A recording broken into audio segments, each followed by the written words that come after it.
ওই গো গিন্নি, গেলে কোথায়? আরে দরকারের সময় কোথায় যে যাও কে জানে বাবা। ওহ, কি হলো বলো তো? চেঁচিয়ে একেবারে পড়া মাথায় করে ফেললে দেখছি। চেঁচাচ্ছি কি আর সাথে বলি, সবকিছু তো তোমাকেই গুছিয়ে দিতে হবে নাকি? তোমার কোন জিনিসটা আমি ছড়িয়ে রাখি শুনি?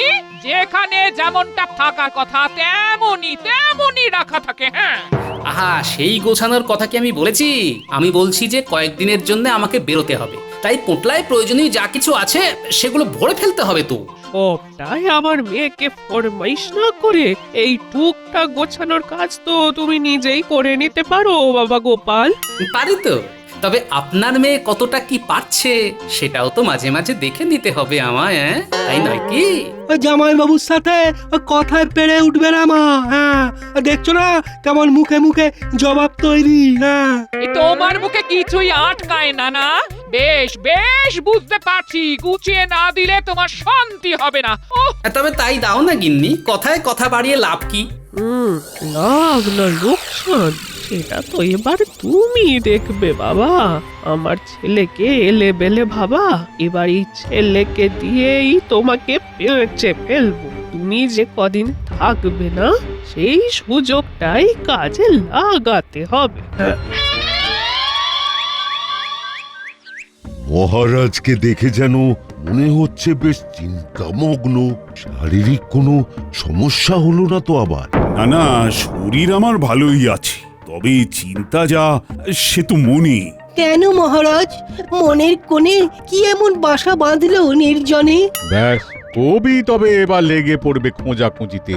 আমিও তো তাই ভাবছি, এবার ওদের খোঁজে শান্তি সিপাই পাঠাতে হবে কিনা। হ্যাঁ, কাদের কথা বলছেন মহারাজ? আপনার ওই প্রতিনিধি দল? হ্যাঁ হ্যাঁ হ্যাঁ, কোথাও কোনো গোল পাকালো কিনা কে জানে। চিন্তা একটা হচ্ছে বই কি। নবাবের কাছে পাঠিয়েছে ওদের, ওরা যে এখন কি খবর নিয়ে আসে। আসবে নয়, এসে গেছে। আরে আরে, এই তো তোমাদের জন্যই তো অপেক্ষা করছিলাম। যেমন দল বেঁধে গিয়েছিলাম সেইভাবেই দল বেঁধে ফিরে এসেছি মহারাজ। আর কাজের কাজও যা করার করে এসেছি। আরে সেই কাজের কথাটাই তো শুনতে চাইছি। তবে তো আমাকেই বলতে হয় মহারাজ, ভালো খবরটা হলো নবাব কৃষ্ণনগরের সঙ্গে অন্য রাজ্যের ব্যবসায় আগ্রহ দেখিয়েছেন। বাবা, বেশ বেশ বেশ বেশ।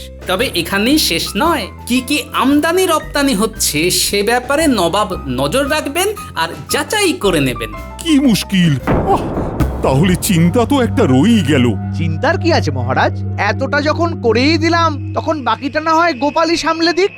কোন ব্যাপারটা বলছো মন্ত্রী? ওই যে শুধু কিভাবে নবাবের নজরদারি বন্ধ করা যায় সেটা না হয় গোপাল ভেবে বের করুক। সেই ভালো গোপাল, এই দায়িত্বখানা কিন্তু তোমাকেই নিতে হবে। বেশ, নিলাম মহারাজ। মন্ত্রীমশাই যতই ভাবুন এই দায়িত্ব শুনে আমার মাথায় পড়বে বাজ, তবু এ আর এমন কি কাজ। গোপালের সবটাই ফাঁকা আওয়াজ। একে কয়েকদিন ধরে বাড়ির বাইরে, তারপর ফিরেও যেন ঝামেলার শেষ নেই। মন্ত্রীমশাইয়ের কল্যাণে আবার একটা দায়িত্ব চেপে গেল, কিন্তু এদিকে আবার খালি হাতে ঘরে ফিরলেও গিন্নির মুখ ভার হয়ে যাবে। তাই যাই, বাজার থেকে কিছু কিনে নিয়েই যাই একেবারে। শুধু হবে হবে করলে হবে না, কবে হবে সেটা আজ জানাতেই হবে। না হলে আজ আর ছাড়াছাড়ি নেই, জবাব দাও, জবাব চাই।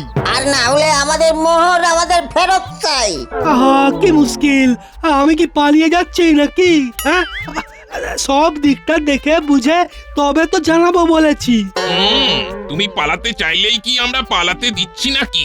কিন্তু ওকে ধরেছো কেন সেটাই তো জানা হলো না, সেই কথাটাই আগে বলো দেখি। হয়তো গোপাল দাদা নিজেই এসে গেছে। জানি না বললে তো হলো না, তুমি তো সবটাই জানো।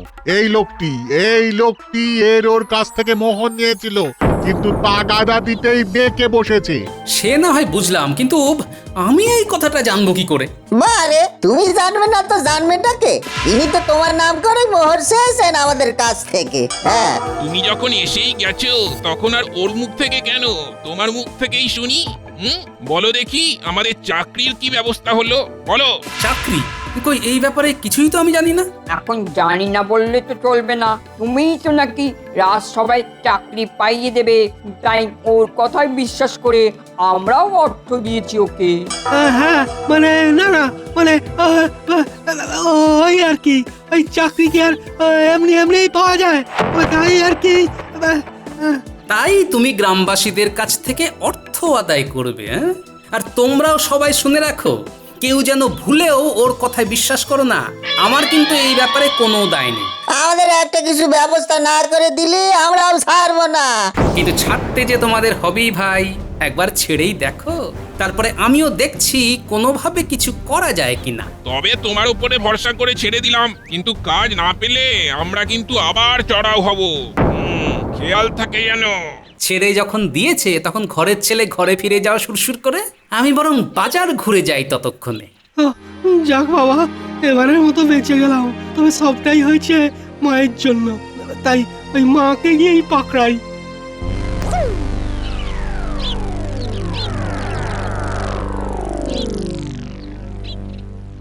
মুখটা অমন ভার করে ঢুকছিস যে, মেজাজটাও কেমন খিঁচড়ে আছে বলে মনে হচ্ছে। মেজাজের আর কি দোষ, তোমার কথা মতো ওই জামাইবাবু নেই বলে সেই সময় তো ওই তার নাম ভাড়িয়ে ওই অর্থ সংগ্রহ করছিলাম। হ্যাঁ, কিন্তু ওই জামাইবাবু ফিরে আসতেই তো ধরা পড়ে গেলাম। তাতে হলোটা কি? কি হলো কি হলো? হ্যাঁ, জামাইবাবু এবার আমার নামে ওই সবার কাছে এমন বদনাম করে রাখছে যে কেউ আর আমাকে কোনোভাবে সাহায্য তো করবেই না, উল্টে সবাই ওই নিজেদের গচ্ছিত অর্থ ফেরত চাইবে। হ্যাঁ, আর তা না পেলে আমাকেই তুলনা করে বলছে। হ্যাঁ, তাই নাকি? আমার মান সম্মান তো একদম ধুলোয় মিশে যাচ্ছে মা। এবার কি তবে ওই জামাইবাবুর দয়ায় আমাকে বেঁচে থাকতে হবে? মোটেই না, মোটেই না।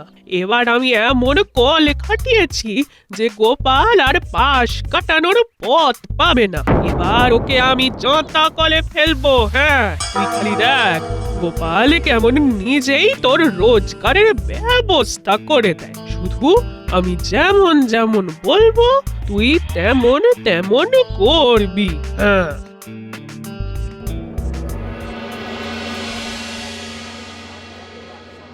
আমাদের চুপ করে বসে থাকলে হবে না, কিছু একটা করতে হবে। সেই জন্যই তো মন্ত্রী মশাইয়ের কাছে আসা নাকি? হ্যাঁ, ব্যাপারটা মন্ত্রী মশাইয়ের কানে তোলাও তো দরকার। হ্যাঁ, গোপাল দাদা তলায় তলায় কিছু করলে মন্ত্রী মশাই তো সামলাবেন। কি ব্যাপার, সবাই যে দল বেঁধে হাজির হয়ে গেলে? আমরা কি আর এমনি এমনি এসেছি?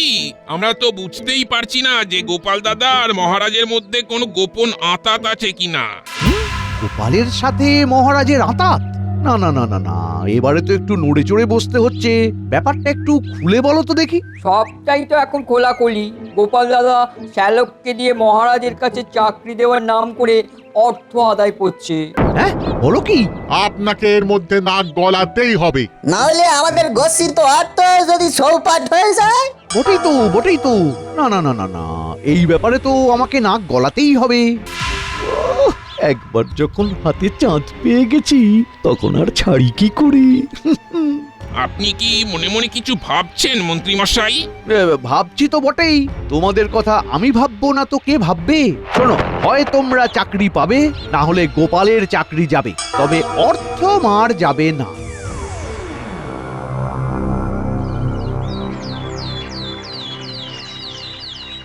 এবার মনে হচ্ছে মন্ত্রীরও গোপালের রোগ লেগেছে।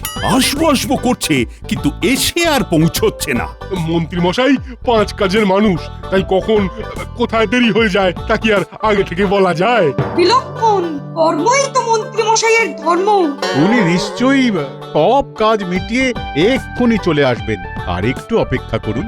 অনেক তো হলো, এবার না হয় মন্ত্রী মশাইকে তৈলমর্দন করা বন্ধ করুন। হ্যাঁ হ্যাঁ, আলোচনাটা অন্যদিকে চলে যাচ্ছে। তাহলে গোপাল, তুমি বলো, নবাবের ব্যাপারটা নিয়ে কিছু কি ভাবলে? বলো গোপাল, এর সঙ্গে রাজ্যের আর্থিক সমৃদ্ধি জড়িত। রাজ্য সমৃদ্ধ হোক না হোক, গোপাল তো হচ্ছে, তাহলেই হবে। এই তো মন্ত্রী মশাই এসে গেছেন, আর এসেই মনে হচ্ছে একটা বোমা ফাটাবে। এইসব কি বলছো মন্ত্রী? ঠিকই তো বলছি মহারাজ, গোপাল এখন নিজের আখের গোছাতেই ব্যস্ত, তাই রাজ্যের কথা ওর না ভাবলেও চলবে। ব্যাপারটা একটু খোলসা করো দেখি। গোপালের শ্যালক মোহর নিয়ে মহারাজের কাছে চাকরি দেওয়ার প্রতিশ্রুতি দিয়ে বেড়াচ্ছে। গোপালই বলুক না রাজ্যে এইসব কি হচ্ছে। তাই নাকি? তাহলে তো গোপালেরও কিছু নগদ আমদানি হচ্ছে। গোপাল রোজগারের ভালো উপায় বার করেছে। হ্যাঁ, শ্যালক নিচ্ছে আর গোপাল পাচ্ছে। ছি ছি ছি গোপাল, এসব কি হচ্ছে? শেষে কিনা এইভাবে অর্থ সংগ্রহ করতে শুরু করলে? মহারাজ, আপনিও বিশ্বাস করেন যে আমি এরকম করতে পারি? এ সবই আমাকে না জানিয়েই হয়েছে মহারাজ। হ্যাঁ, তুমিও বোঝাবে আর মহারাজও বুঝে যাবে। বাহ, চোর তো সবসময় বলে আমি চুরি করিনি। না না গোপাল, যা রটে তার কিছুটা তো ঘটেই বটে। বুঝতে পারছি মন্ত্রী মশাই খোলা জলে মাছ ধরতে নেমে পড়েছে। এখন প্রতিবাদ করেও কাজ হবে না। দেখুন মহারাজ, দেখুন দেখুন, আর গলার জোর নেই, এখন কেমন বিড়বিড় করছে দেখুন দেখুন। শোনো গোপাল, এই প্রচারের দায় কিন্তু তোমাকেই নিতে হবে, আর এই ব্যাপারে যাবতীয় ঝক্কি ঝামেলা তোমাকেই সামলাতে হবে। তাই হবে মহারাজ।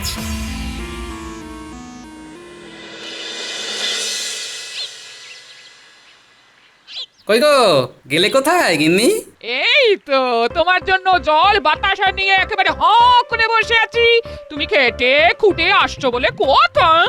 হাঁটা বন্ধ করে এবার তোমার গুণধর ভাইকে একবার ডাকো দেখি। কেন গো, আমার ভাই আবার কি করলো শুনি? সে যা করেছে তাতে এক ঘটি জলে কিচ্ছু হবে না। এবারে এমন ব্যবস্থা করেছে যে এক সমুদ্র জলে হাবুডুবু খেয়ে অক্কা পাবো। এই হলো মোক্ষম সময়। এই তো যাচ্ছি। বালাই স্যার, আরে তুমি এসব কুকথা বলছো কেন? হ্যাঁ, এসব কথা মুখে আনাও পাপ। এই তো মনে হচ্ছে আবার এক নতুন নাটক শুরু হলো। আমার জামাইবাবু কতটা প্রভাবশালী সেটা বোঝাতে গেলাম লোকজনকে, আর জামাইবাবুই কিনা উল্টে আমাকে অপমান করলো তাদের কাছে। তাই বুঝি তোমার কৃতকর্মের ফল যে আমাকে ভোগ করতে হচ্ছে সেটা বুঝতে পারোনি? দেখলি দিদি, লোকের কাছে ছোট করলো আমাকে, আর উল্টে কিনা বলছে ওই জামাইবাবুর অপমান হলো। না না না না না, আমাকে এই রাজ্য ছেড়ে ওই দূরে কোথাও চলে যেতেই হবে। হ্যাঁ, এইভাবে মুখ লুকিয়ে থাকা যায় নাকি? তাই যাও না, দেখি কেমন মুরদ, যত সব ফাঁকা আওয়াজ। ভাই তো আমার ঠিক কথাই বলেছে, তোমার জন্যেই আমার ভাইয়ের এই অবস্থা। তাই যেভাবেই হোক তোমাকেই ওর জন্য একটা ব্যবস্থা করে দিতে হবে, যাতে সে কোথাও না যায়। যা বুঝছি গিন্নির মুখ চেয়ে হলেও আমাকে শ্যালকের জন্য কিছু একটা করতে হবে, তবে একই সঙ্গে আমার নিজেরও মুখ রক্ষা করতে হবে। কি হলো বলো তো? কি আমার বিড়বিড় করছো? বিড়বিড় নয়, চিড়বিড়। হ্যাঁ, এখানে থাকলে না গাটা কেমন ওই চিড়বিড় চিড়বিড় করছে। যাই, গায়ে বরং একটু বাইরের হাওয়া লাগিয়ে আসি। সে তো করবেই, সাত করে জল বাতাসা সাজিয়ে রাখছিলাম কি না। যাও না যাও, যেখানে থাকলে শান্তি পাবে সেখানে যাও।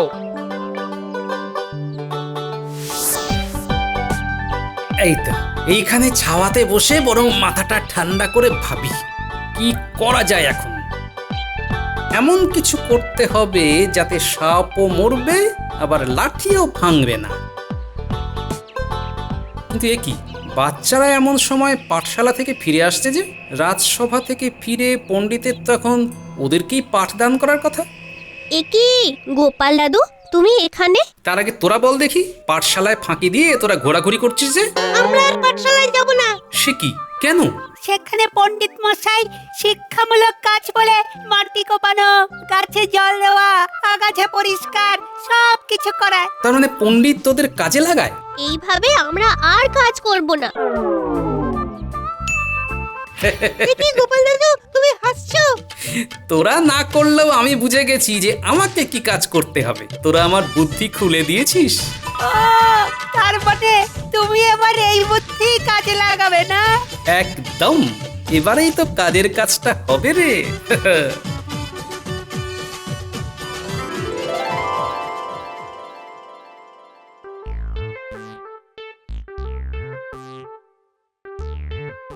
এ কি বাবা গোপাল, মনটা কেমন ফুটফুর ফুটফুর করছে মনে হচ্ছে। আপনার যখন মনে হচ্ছে তখন করছে নিশ্চয়ই। কিন্তু কেন করছে সেটা তো জানতে পারছি না। তার থেকেও যেটা জানা বেশি জরুরি সেটা হলো যে আমি তোমার জন্য কাজ জুটিয়ে ফেলেছি। রে দেখলি তো কি বলেছিলাম আমি।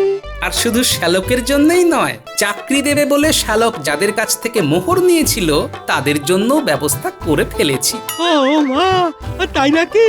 তাদেরকেও গিয়ে বলে দাও ভাই যে তাদের জন্যও কাজ জুটিয়েছি, সবাই যেন তৈরি থাকে। তৈরি হবে, কিন্তু কিসের জন্য? বারে সবাইকে কাজের জায়গায় নিয়ে যেতে হবে যে, কাল সকাল সকাল বেরিয়ে পড়বো তাহলে সবাইকে নিয়ে। হ্যাঁ হ্যাঁ, আমি এক্ষুনি গিয়ে সবাইকে খবর দিচ্ছি। সবাই একেবারে ঠিক সময় জড়ো হয়ে যাবে। হ্যাঁ,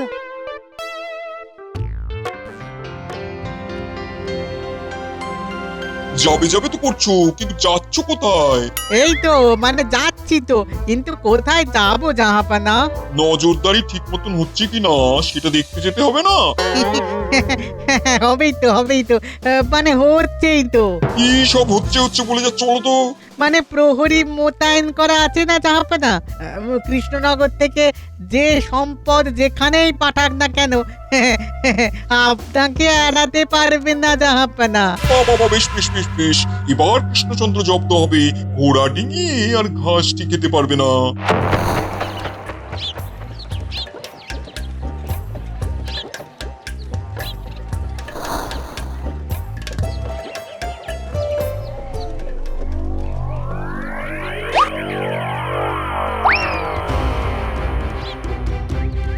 আসছে জাহাপনা, কৃষ্ণনগর থেকে বেশ কিছু লোকজন এদিকে আসছে। কাণ্ড দেখো, হ্যাঁ আসছে আসছে বলে নবাবের কাছে ছুটে আসার কি আছে?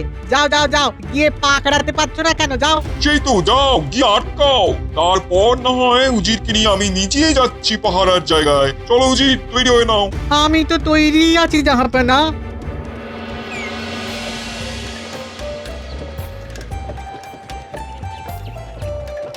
তাহলে তোমরা তৈরি হয়ে এসেছো তো সবাই? হ্যাঁ হ্যাঁ, তৈরি হয়েই এসেছি। মহারাজের কাজ করব বলে কথা, তৈরি তো হতেই হবে। কিন্তু মহারাজের কাজ বলে আমাদের একেবারে মুর্শিদাবাদে নিয়ে চলে এলে যে। কাজ কি এখানেই করতে হবে? আমি তো সেই কথাই ভাবছি। এবার যে আমাকেই সবার কাছে জবাবদিহি করতে হবে। আহা, মহারাজের কাজ কি শুধু কৃষ্ণনগরেই আছে? এই রাজ্য ওই রাজ্য কত দিকেই তো ছড়িয়ে আছে। তোমরা যেখানেই যাবে সেখানেই মহারাজের প্রতিনিধি।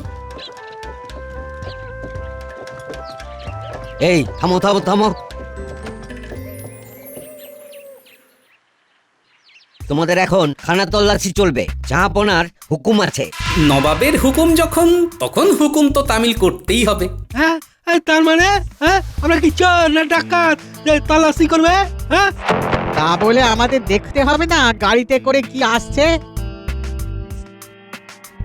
কি সম্পদ রপ্তানি হচ্ছে কৃষ্ণনগর থেকে সেটা তো জানতেই হবে। সব সম্পদই তো আপনার চোখের সামনে আছে জাহাপনা। কি সম্পদ? কেন, এই যে মানব সম্পদ। এটা কেমন হলো? তাহলে বুঝিয়েই বলি, মানুষের চেয়ে বড় সম্পদ আর কি হয় জাহাপনা? মানুষ তো সব কাজে লাগে। তাই তুমি গাড়ি বোঝাই করে মানুষ নিয়ে এসেছো? একদমই তাই। আমার শ্যালকের নেতৃত্বে বাকি লোকজনকে নিয়ে পড়শি রাজ্যে যাচ্ছি। এরা সবাই সেখানে কোনো না কোনো কাজ করবে। যা বুঝলাম তাতে তো তোমাদের যেতে দিতে হবে। কিন্তু এক্ষুনি নয়। কারণটা কি শুনি? নবাব বাহাদুর নিজে মুখেই বলেছিলেন যে সম্পদই যাক যাচাই করে দেখবেন। তাই এইসব মানব সম্পদও ঠিকঠাক কিনা সেটা বেশ কিছুদিন রেখে বুঝতে হবে। এই বেশ ফাঁপড়ে পড়ে গেছি মনে হচ্ছে। বেশ তো, এবার না হয় বলে ফেলেছি বলে এদেরকে কোনো না কোনো কাজ দিয়ে দেখবো। তবে এরপর থেকে যাচাই এর আর কোনো দরকার নেই। কিন্তু মুখের কথায় যে কাজ হবে না জাহাপনা, আপনাকে একেবারে লিখে দিতে হবে যে আর নজরদারি করবেন না। কিন্তু তাই বলে আমরা এখানে কাজ করব, তা কি করে হয়? হতেই হয়, না হলে যে কথার খেলাপ হয়। সবাই কাজ করবে বলে কথা দিয়েছিলে, এবার এখানে এই নবাবের নজরদারিতে তোমরা কাজ করবে। এবার তো তাই করতে হবে মনে হচ্ছে। না হলে নবাবই বা আমাদের ছাড়বে কেন? হ্যাঁ হ্যাঁ, তোমরা তোমাদের কথা রাখো এবার। আমি কিন্তু নিজের কথা রেখেছি। মহারাজ কৃষ্ণচন্দ্রের পক্ষ থেকে তোমাদের চাকরি নবাবের কাছে করে দিয়েছি। তাহলে জাহাপানা আপনার কথা মতো একবার বাজিয়ে দেখি। এই মরেছে, কাজ করতে এসে তো একেবারে মাথায় বাজ পড়বে মনে হচ্ছে। কি হলো? গোপালের কোনো খবর পাওয়া গেল? আছে তো মহারাজ, খবর পাওয়া গেছে যে বেশ কিছু লোকজন নিয়ে ওই গোপাল মুর্শিদাবাদের দিকে গেছে। সে কি? গেছে নয়, গেছিল বলুন। আর এবার ফিরেও আসছে, তবে দলবল নিয়ে নয়, একা। কিন্তু তুমি গেলেই বা কেন, আর ফিরেই বা এলে কি জন্যে? এই যে মহারাজ, এই ফরমানখানা আনতে। এটা তো নবাবী ফরমান মনে হচ্ছে। একেবারে তাই মহারাজ। নবাব লিখিতভাবেই জানিয়েছেন যে আর তিনি কৃষ্ণনগর থেকে রপ্তানি হওয়া বাণিজ্য সম্পদের উপরে নজরদারি করবেন না। হ্যাঁ, সে কি?